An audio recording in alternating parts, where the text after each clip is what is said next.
Welcome everybody. We are here today to talk about our online reputations. The title of this presentation is called Leveling Up Your Digital Presence. And the reason for doing that is that when you have your website working as a marketing machine, that it does the work so that you don't have to do that work and that you can continue to be working for your clients. My name's Jake Wagner, and welcome to today's webinar. Glad to have everybody here. Going to start with just a couple of points of housekeeping. If and when you have any questions throughout this presentation, you have a chat window to the right of your window, and please just put your questions in there, and I'll be checking throughout the presentation for those questions, and we'll be answering them along the way. We'll have a little bit of Q&A at the end of the presentation, and I hope you enjoy everything that I have to share today. Thank you guys very much. And let me get back to the presentation here. So the first thing I want to demonstrate to everybody here is the ideal customer roadmap. And I'm just going to play this for a few seconds.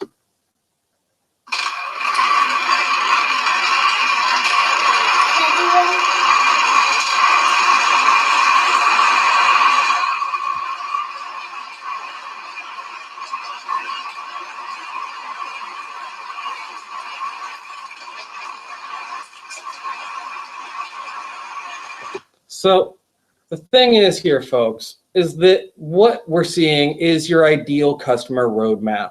That when you're starting to find prospects that at first they don't like you, they don't know you, they don't trust you. And so a part of what you can use your online reputation to do is build those aspects of authority and reputation as you're starting to engage with someone and before they're actually sitting across the desk from you, so that when they finally do, that they know how to know, they know that they like you, they know that they trust you, and they know that they want to work with you. So to accomplish this, we're going to talk about 5 separate steps to level up your website today. The first step involved here is just simply that I need you to reframe the purpose of your website, and we'll get to that in just a moment.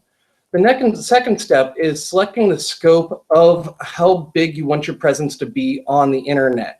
Having too much out there is just going to make it so that you have untended to details that look it, and that you want to make sure that your online reputation is tidy. And so this is a way to make sure that you dial in and choose specifically what parts you want to have on the internet and what you want to monitor. The next step is understanding who it is that you need to please. There's a lot of folks on the internet, and understanding who your audience is the first step to converting clients. The fourth secret here is understanding what parts of this process that you can automate. And then the last secret is that you want to make sure not to automate several parts of this process and knowing exactly which parts those are. So the first part here in reframing your website is understanding what your website isn't. Your website isn't a business card. That we're talking through a computer right now on this webinar, and that you can get to a website on this webinar. You can't get to a business card. Business card is flat, it has contact information, but it can't do much more than that. There are some things that it can do, but it's in the real world while the website is in the virtual world, and able to connect to the rest of the web, and is supposed to be the hub of your online presence.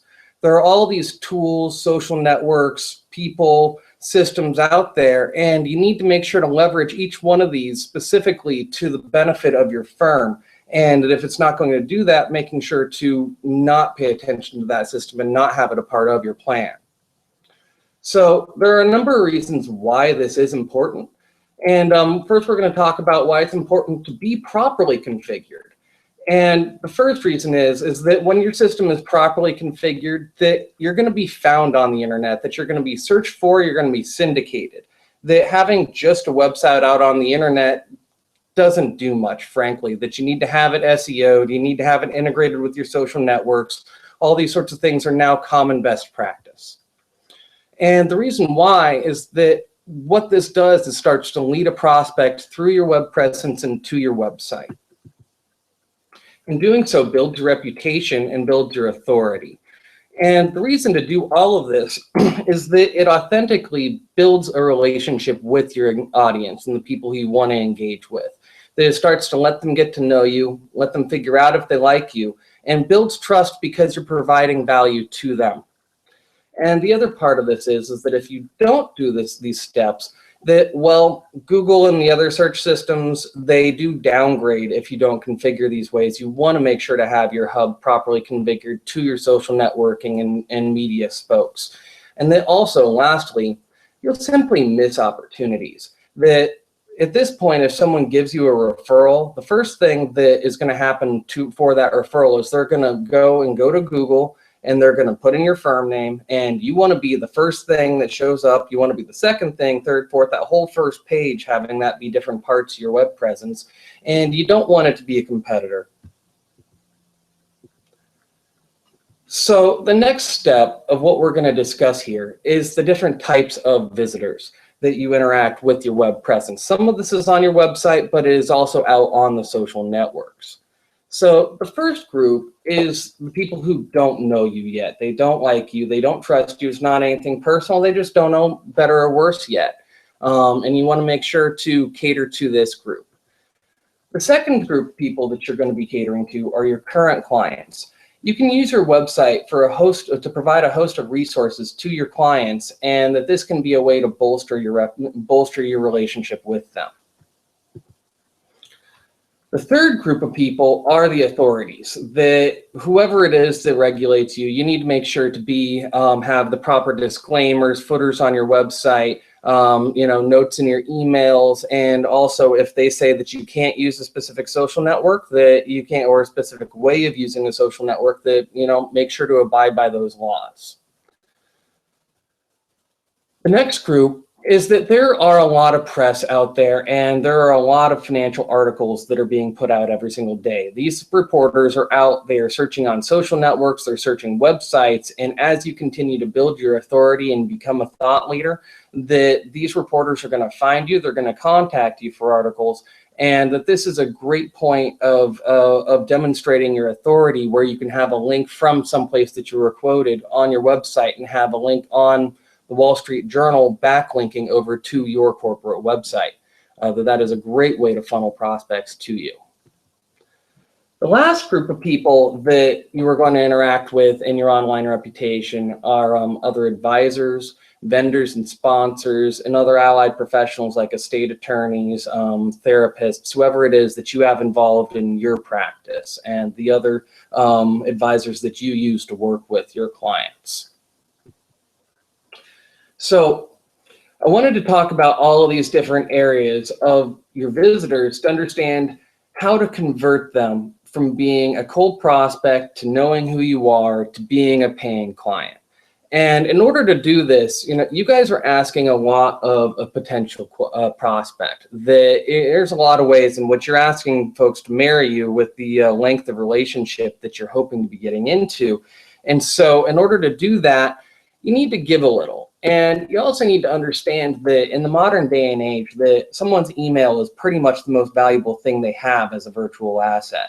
That if you have somebody's email, that they can continue to use it, that they can spam you and lambast you, and that most people don't want that, and it's already happening. And so in order to actually get someone's email, because they're being protective, that you need to give them something of value in order to do that. And that can be usually what I advocate for people to use are digital assets. You can also do things like offer free consultations, other stuff like that. But digital assets, you can give away assessments, quizzes, tools, guides. But the advantage of this sort of an approach is that you can take one concept, turn it into an instrument, put that on your website, and in exchange for getting someone's email, give them something that is truly going to be valuable and benefit their financial wellness. It is canned content, but at the same time, you are providing value.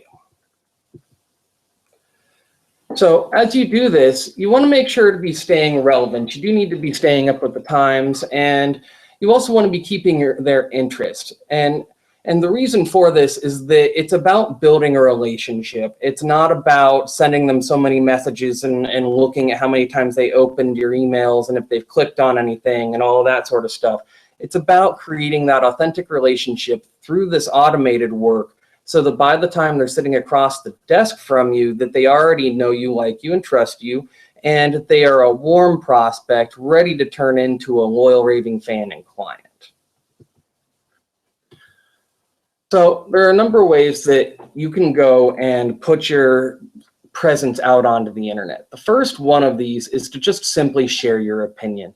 Doing things like commenting on blogs, commenting on social networks, that each one of these touch points starts to build your reputation and authority and lets people become aware of you, so that way they can start into that process of moving from being a cold prospect into being a client. You can also raise awareness of current issues, things like the fiduciary issue, changes in law, 529 or HSA issues, all of those sorts of things. That these are pieces of information that can benefit your audience, and they look to you as an expert to share those opinions so that way they are current. That this is educational content that improves their financial lives. And something else that you can do with this is you can channel relevant news. You need to make sure that this is compliant with whatever your regulations are. But if it is compliant, that making sure to use something like Vesterly or Wall Street Journal articles are going to benefit you. Lastly, you can link to financial tools, things like Guide Wealth, Mint.com, Credit Karma, your reporting tools. Each one of these aspects, each one of these instruments provides value to your client. So as I said, this doesn't have to be time consuming. There are a lot of people out there on the internet making content that YouTube's adding something like 100 hours of footage a minute. That there are places where people are becoming accomplished publishers on LinkedIn Pulse, although I have to say that's getting to be a pretty hot place where people are publishing stuff, and I think it's becoming less effective. Vesterly is a compliant resource for you, where it's a widget that you can put on your website, and it offers approved content, and that it also allows you to see what your audience is interested in. That a part of what you can do in this process is, with getting good metrics, you can see what it is that someone's noticing, and then you can know that that's what you need to bring up and continue to focus on in your conversations. So, as I said, it does have to be compliant, whatever that means to you. So each one of those different elements was for a prospect, but it was also valuable for clients. For clients specifically, however, you can have, I recommend links in your menu for the most part for this, but you can have links to Client Vault, reporting tools, put market updates and newsletters, all of these other elements so that you can share your firm culture and also take one piece of messaging and distribute that to your entire audience. How should you go about doing this?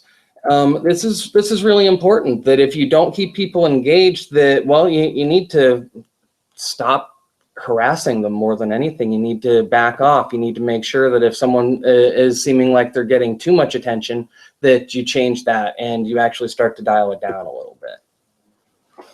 And on the other side of things, the way to prevent that is by continuing to provide stellar, amazing content that they find extremely valuable, and continue to open your newsletters and come to your blog and share your content and build your authority. And what all of this process is doing is indoctrinating them into your firm culture. Every firm that I work with is unique, and utterly so, from compliance environment to operations, the rest of it. And having a client choose you is a delicate process, and not every client is fit for every firm. And so, making sure that it is a good fit is a part of what happens through this automated work. And lastly, as we've talked about, low-level offers are a great way to establish trust. That give them a little bit of something for free, a worksheet, a guide, and because you've made that value in your life, they care. And they continue to come back and continue to learn from you. So because this is the internet, there is a massive amount of metrics that you can use. And I suggest that you take whatever your system is, whatever you've planned, understand what pieces of information you're going to focus on, what sorts of change that you're going to look for, and what your goals are. Make sure to review those quarterly, and if there's a problem, change your plan to fix it. So a lot of this has been about cold prospects and people who don't know you, and we've started to move into the clients that do know you. And also prospects are going to be a part of the group that do know you, that they're a part of the warm audience. They haven't become paying clients, but they're interested. Maybe they don't have the assets, maybe they're not in a position, maybe they don't have the needs, but they're still listening to you. And that means that you can use your list and use all of these techniques and tools to share your opinion and continue to educate you. And understanding that a part of what's going on in this process is that you guys are asking for a high dollar conversion. That there's a lot of ways in which you're asking someone to marry you with the level of complexity that you're putting into the situation, that by asking to manage somebody's assets for the rest of their lives, that's one of the most intimate decisions that they can make. And you don't want to pester them. You want to let them elect when it's time to come to you. Part of what we've been doing in this process is mapping your prospect's journey and understanding that the messaging that you're using when they don't know you is going to be a different message that you're going to use when someone is engaged with you and liking you and knowing and trusting you. And that lastly, the messaging that you're going to give to your current clients and to the people who are purchasing from you and our customers are a different message, and we need a different message than the people who haven't heard of you yet. And again, as we've been talking about, if someone doesn't engage with you, they're not ready, they're too busy, whatever have you, but don't pester them, because it's not going to improve the situation. So keep on with those metrics, and if they're not engaging, back off. So we've been talking mostly about your website, which is the hub of your internet presence. The next portion of this presentation is going to focus on, well, first the portions that can automate, and then moving into the spokes of your internet presence. So in this process, you can automate parts of your website, such as a lead magnet and the user experience, the funnels that you put someone through, what you put up on your blog, how your blog posts are syndicated, those messages, and how that goes out to your newsletters through email marketing. All of this is communicating your firm culture, and it's doing it in a many-to-one relationship, which is just wonderful. It makes it so that you can take one piece of communication. You do want to make sure when you're forming this communication that you put it in the perspective of building your relationship with that one person, that you aren't speaking to a group of people with this messaging, you are speaking to each individual, that when they receive your message, they're on their computer and looking at your advertisement, your message, in a very specific place that's on their computer screen, one of the most intimate places in their lives. And you want to make sure to reinforce that relationship of trust. There are a lot of pieces of technology out there. I think the reporting portals, file vaults, all of that, Vestry I've mentioned before, all of these systems can really allow you to segment your audience and let you know what their interests are as they come in. Whether they're a prospect, you can know, okay, they're looking at a 529 article, they care about college planning. Oh, they're looking at a retirement article. Okay, we need to bring that up. Or they're looking industrially and sharing these details. At the same time, if you have a current client who's looking at something, then maybe that's something that you want to bring up in your next client meeting. So what you can't automate is, well, you. You can't automate the mentions that are made of you in the news. You can't automate the comments that you make on social networks, on various blogs. And you can't automate the broadcasts that you make to your fan base. That you can have some of this as a pre-configured system, but we simply can't replicate you and the culture that you're making in your firm. So again, now we're back to selecting your spokes. And the first step about this is really, it's understanding who is going to become your client. What is the persona of that person?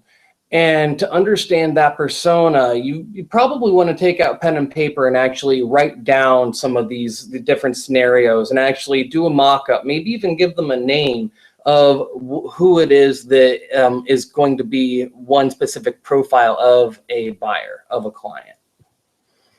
The thing is that, where is your client going to receive your message? Everybody is on Facebook, but at the same time, that might not be the right place for you to send the messaging. It might also be, but maybe it'd be more appropriate for you to contact them on LinkedIn or Twitter, and the message will be better received there. There are also a lot of advantages to having these social networks properly configured, and it's something like Google Plus, for example. If you go and configure that network, it's something like 40% of email users are using Gmail right now. Just by simply having your profile picture configured on your Google Plus account, that's going to show up in the emails that you send to your clients, and that when they see you, they're going to see that picture and know that that message is from you almost on an intuitive level, which I think is just great. Other part of the social network stuff is that different networks need to be spoken to in a different way. On Facebook, people tend to be pretty resistant to brand messaging, that they don't really want to be advertised to. However, over on Pinterest, people love it. It does tend to be a female and woman-oriented network, but at the same time, they tend to love brands, share them, and support them, and be open about doing so.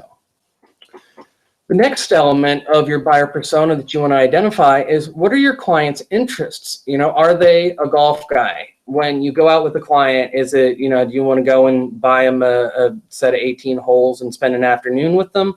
Or are they a car kind of guy? What sorts of sites are they out there and are they looking at, and where are they going to be on the internet? What are they looking for? Are most of your clients from some research lab? If so, you want to make sure to be, have a presence with those elements of online reputation with those interests. The next element of your buyer persona is understanding where your client goes to learn. What is it that they want to find on the internet? Are they the kind of person that just goes and researches little bits of history and science and whatnot on Wikipedia? Are they a techie who's always looking for the newest release and gizmo on TechCrunch? Are they more of a liberal persona so that they're out and they're reading Huffington Post on a regular basis? Or are they on the other side of the fence and more of a Fox News sort of person? If your persona is the kind of person who watches Fox News religiously, you probably don't really want to even pay attention to something like the Huffington Post. There's an element to a balance to this process, and you want to make sure to be having a presence where they are. The last part of this is that there's supporting social networks like Quora, and a new one that I've really been liking is called Periscope that supports Twitter. A lot of these networks you log into with one of the major networks like Facebook, Google, or Twitter. But Quora, for example, is a question answering website. You sign in, you ask a question. For example, I was in Australia and doing diving, and I wanted to understand the difference between the bends and high altitude sickness. I went and asked a question on Quora. A day later, I had an answer from someone who works for NASA. It's pretty amazing. And wow, what authority. And also that there was a link to him in his answer that then funneled me over to the rest of his web presence and into his world. All of this is a lot. I know it's a lot. The elements of what I'm talking about here are important to encompass. However, you don't want to overcommit. You want to start with one social network and a coherent plan that you've made with your team, and you want to do that well. And once you're doing that well, then expand. But if you start to feel like you're overcommitting, that basically you go when maybe you set up part of something, and then when someone finds you, and especially if it's their first impression of you, it looks haphazard and unprofessional, and that's the last thing that you want. So you want to ask yourself, as you're focusing and sculpting your online presence, how does someone become my client? Where do they find me out on the internet? What is their customer journey? How are they going to start to engage with me? as they're getting to know me? What is going to be their experience after they've started to get to know me, but before they're a client? And what tools and resources am I going to be providing to them when they're clients and raving fans and customers?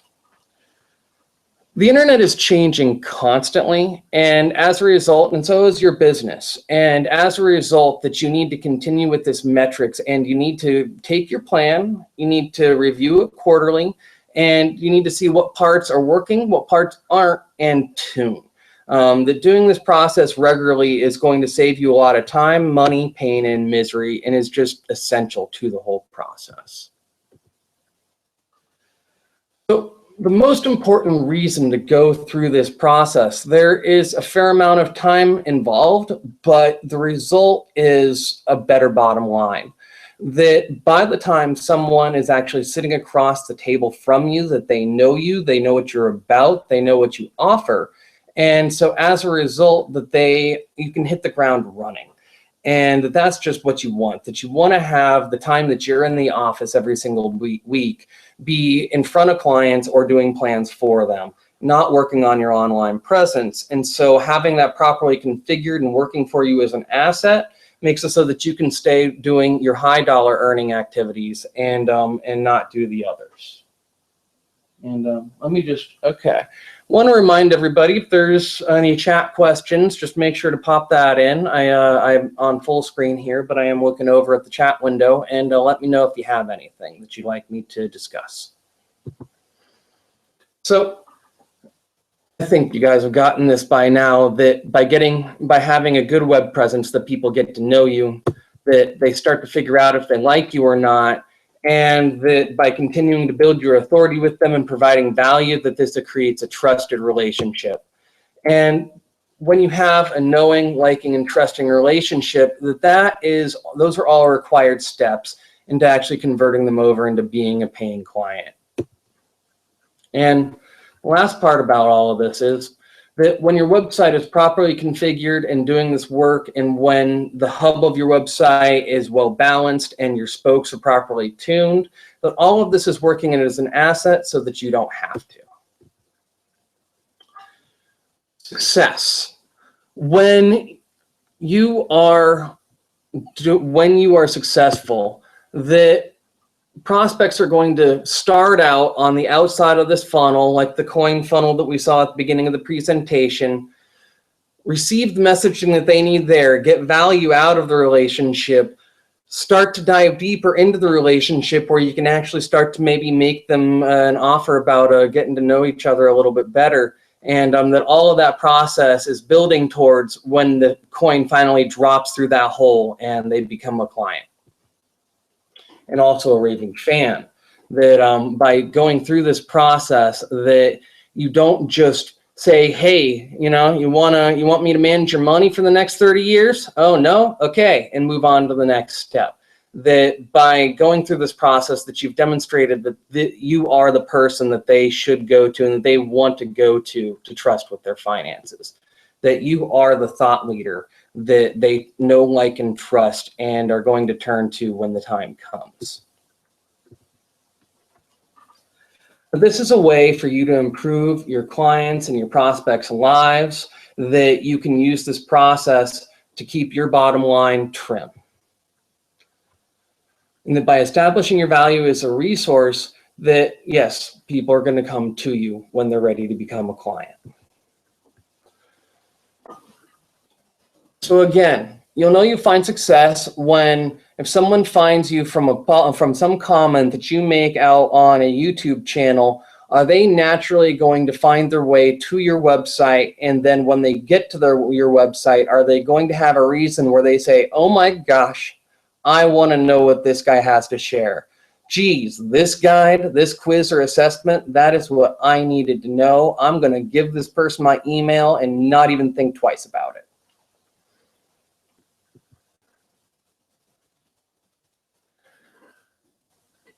You also know that you have success when that person, and when you finally talk to that person, and that you find that they already know everything that they want you to know about you, that they've already found the answers to their objections, and that they know about your firm, what your approach is, and that you're a good fit, and that they're ready to sign up. So I want to thank everybody for this. Looks like we do have one question in the queue here, so give me a second. But we are starting into the Q&A portion of this presentation, so please enter your questions into the chat box, and I'm going to get started on that.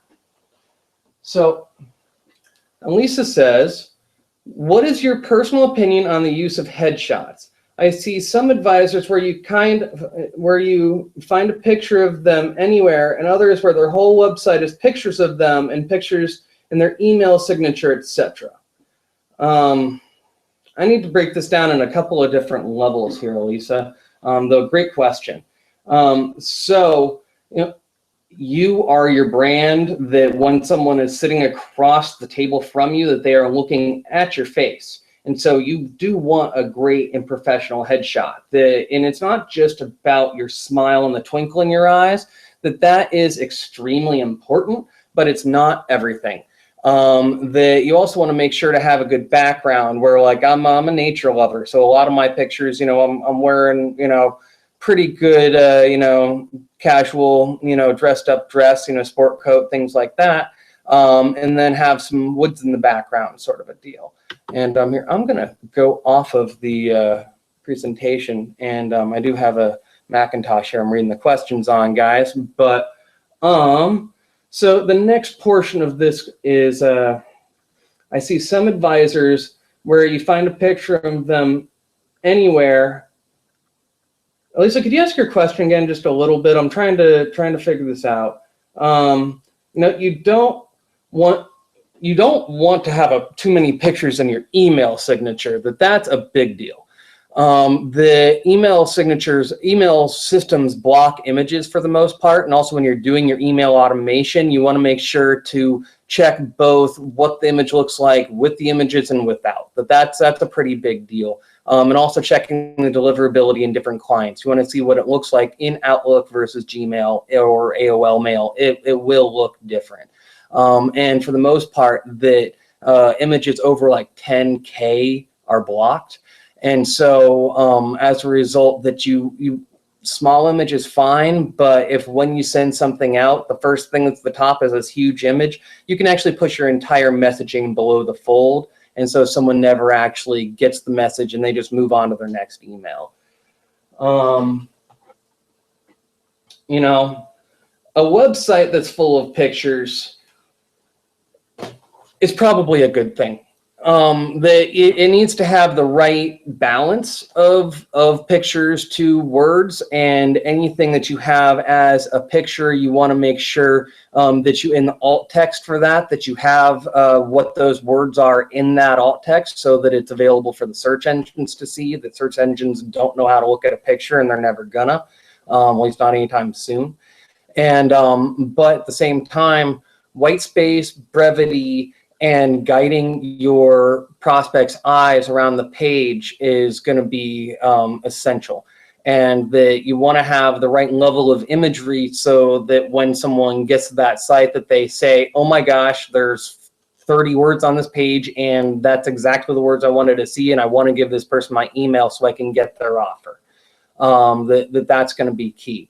The search engines, however, they are looking for words, and so you do want to make sure to have enough description with that. But truth be told, that people want to watch a video, or they want to give you their email and do a quick little download, that sort of thing.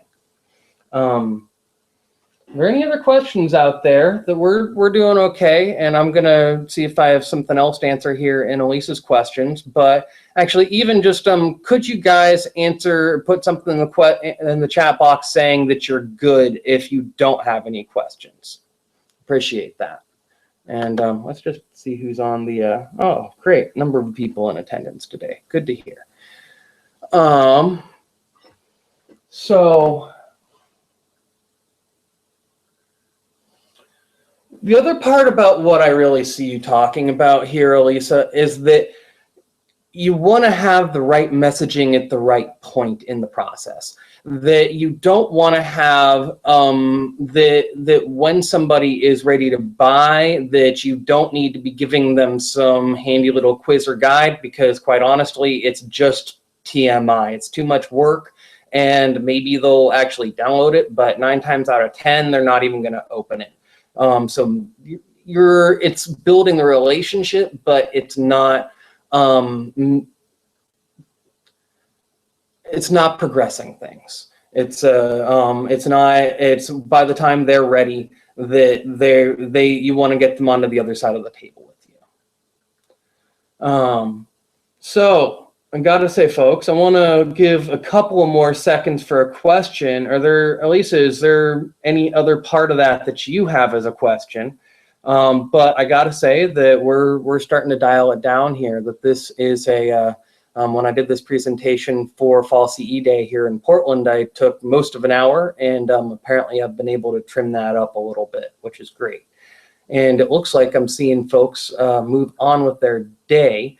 So I am going to give it just a couple more seconds, but I want to say, oh, wait, okay, cool. Well, thank you, Natalie, for letting me know that you don't have any questions this time. And Angel, thank you very much for your presentation.